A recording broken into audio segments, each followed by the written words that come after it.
아까 처음에 굉장히 큰 변화가 있다라고 하셨잖아요. 그 네네. 부분은 어떤 내용이에요? 모든 분들이 적용을 받을 수도 있는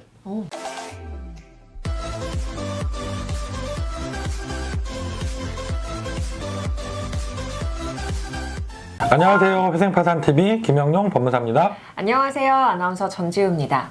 오늘 영상은 우리 구독자 여러분들께서 많이 반가워하실 내용이에요. 네네네. 이 서울회생법원 2024년에 변경되는 추가 생계비 인정 기준이 발표가 됐죠. 네, 맞습니다. 서울회생법원은 매년 한 번씩 생계비 검토위원회라는 것을 회의를 하시고 거기서 다음 연도 추가 생계비 인정 기준을 발표를 하고 계신데요. 2023년도 12월 1일 날 생계비 검토위원회가 열렸습니다. 이 자리에서 그 크게 생계비 부분을 많이 변화를 주셨는데요. 오늘 영상 끝까지 보시면 얼마나 많이 변화되는지 잘 아실 수 있을 것 같습니다. 아주 큰 변화가 있다라고 말씀하셨는데 어떤 내용인지 굉장히 궁금하거든요. 네. 어떤 부분에서 변화가 생겼을까요? 네, 크게 변화가 있는 부분은 세 가지예요. 그 중에서 첫 번째로 많은 분들이 적용을 받을 수 있는 거는 사교육비도 교육비에 인정을 해서 포함시켜 주겠다. 이 부분이 가장 큰 변화인 것 같고요. 네. 두 번째, 세 번째는 권고안인데 아직까지는 그 중에 하나는 미성년자 자녀만 부양가족으로 인정을 해왔잖아요. 근데 이제 내년부터는 성년자인 자녀인 경우에도 조건을 갖추면 부양가족에 포함시켜 주겠다라는 권고안이 나왔고요. 마지막 세 번째로는 소득에 따라서 추가 생계비를 탄력적으로 적용하겠다.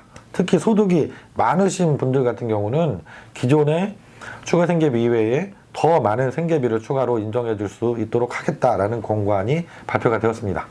좀 그럼 구체적으로 하나하나 좀 설명을 자세히 해주시죠. 예, 우선 그 간단하게 변화가 일어난 부분부터 설명을 드려볼게요. 대부분의 분들이 적용을 받을 수 있었던 것이 추가 생계비 중에서 첫 번째는 주거비거든요. 네. 역시 주거비 매년 인상이 되어 왔는데 내년에도 2024년도에도 인상이 좀 많이 됐습니다. 구체적인 내용은 전국이 4개 권역으로 나뉘고 또 부양가족 수에 따라서 숫자들이 복잡하게 다르기 때문에 여기 표를 띄워드리도록 할게요.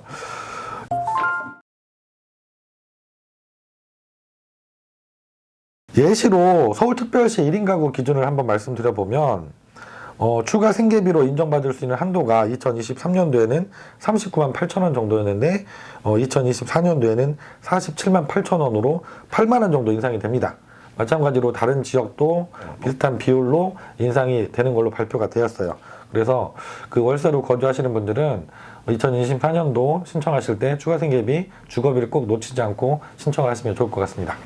그럼 두 번째로 바뀐 내용 어떤 부분일까요? 두 번째는 의료비 부분 역시 그 변화가 있었는데요. 네. 의료비는 조금 그 개념을 이해하실 때 주의하셔야 될 부분이 있어요. 지금 보여드릴 이 수치들이, 말씀드릴 수치들이 추가 생계비로 인정되는 금액이 아니에요. 기본 생계비에 포함되어 있다고 보는 의료비 수치들입니다. 그래서 의료비 같은 경우는 내가 지출하는 의료비가 1인 가구일 때 예를 들면 2024년도 56,157원이거든요. 이게 인정된다 이렇게 생각하시면 안 되고 이거보다 많이 지출되는 의료비일 때 그 초과되는 금액을 추가 생계비로 인정해 주신다. 이렇게 생각하셔야 돼요.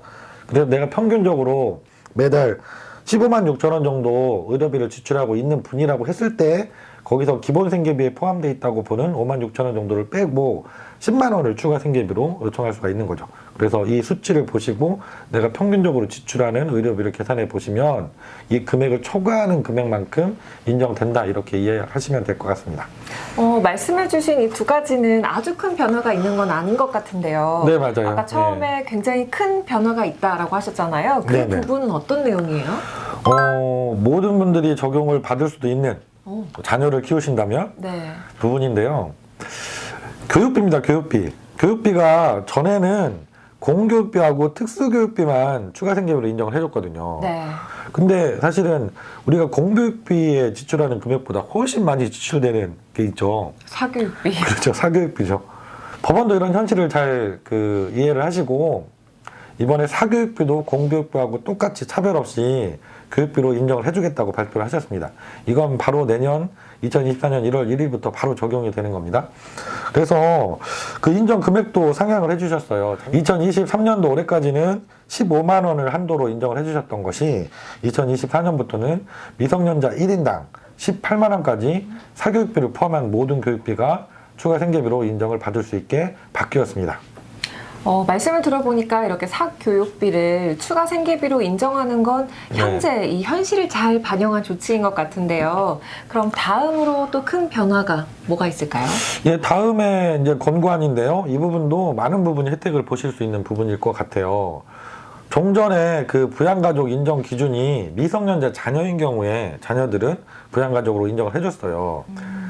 대학을 진학해도 사실은 바로 뭐 돈을 버는 게 아니잖아요. 그럼요. 오히려 더 많은 교육비가 들어가죠. 네. 그리고 대학을 진학하지 않은 자녀들인 경우에도 뭐 재수하는 경우도 많잖아요. 그러면 돈이 더 많이 들죠, 부모 입장에서. 아니면 취업을 하려고 해도 바로 취업이 되는 게 아니고 통계 자료를 보면 거의 1년 정도 걸린다고 해요. 고등학교 졸업하고 취업을 하는 데까지도. 그래서 법원에서 이 부분을 잘 이해를 하시고 미성년자를 넘어서 성년이 됐더라도 부양가족에 잡아줄 수 있는 그런 규정들을 내년에 만들겠다고 권고안을 발표하셨습니다. 그럼 이 성년 자녀를 부양 가족으로 인정받기 위해서는 구체적인 요건들은 좀 나와 있을 것 같은데요. 네, 세 가지 기준을 두고 계신데요. 우선은 모든 성년 자녀를 인정할 수 없잖아요. 그래서 자녀가 만 20세 미만일 것이라는 조건이 있고요. 두 번째는 자녀가 채무자와 주민등록상 동거를 하면서 생계를 같이 하고 있을 것, 이런 요건이 있습니다. 소득이 혹시 있더라도 그 소득이 1인 가구 소득의 기준인 133만 원, 이것보다는 적을 것, 이렇게 세 가지 조건에 해당이 되면 성년이더라도 자녀를 부양가족에 잡아줄 수 있다라는 권고안을 발표하셨습니다. 마지막으로 생기는 변화 있을까요? 네, 마지막으로 생긴 변화는 소득에 따라서 세 구간으로 나누어서 추가 생계비를 인정할 수 있는 그 한도를 탄력적으로 적용하겠다는 부분인데요. 좋아지는 분들은 소득이 많은 분들이에요. 그러니까 445만 원보다 소득이 많으신 분들. 이런 분들은 기본 생계비 133만 원만 갖고 살기가 어렵다는 거죠. 기존에 소득이 많으셨던 만큼 지출도 많았을 수 있잖아요. 그래서 이런 분들한테는 기본 생계비 플러스 추가 생계비, 거기에 플러스해서 더 기타 생계비를 인정해 줄 수 있다. 이런 권고안을 발표를 하셨습니다. 그래서 소득이 445만 원보다 많은 분들, 이런 분들은 생계비가 훨씬 더 커질 수 있는 그런 여지가 생겼죠. 그럼 새로운 두 가지는 바로 시행이 되는 건가요? 바로 실행되는 건 아니고요. 권고안이에요. 그래서 2024년도 안에 구체적인 회의를 통해서 시행 시기와 구체적인 시행 방법은 따로 발표를 하시겠다고 합니다. 네, 오늘 영상도 여러분께 많은 도움이 됐으면 좋겠고요. 다음 시간에도 좋은 영상 잘 준비해서 다시 찾아뵙도록 하겠습니다. 네, 시청해주신 우리 구독자 여러분 고맙습니다.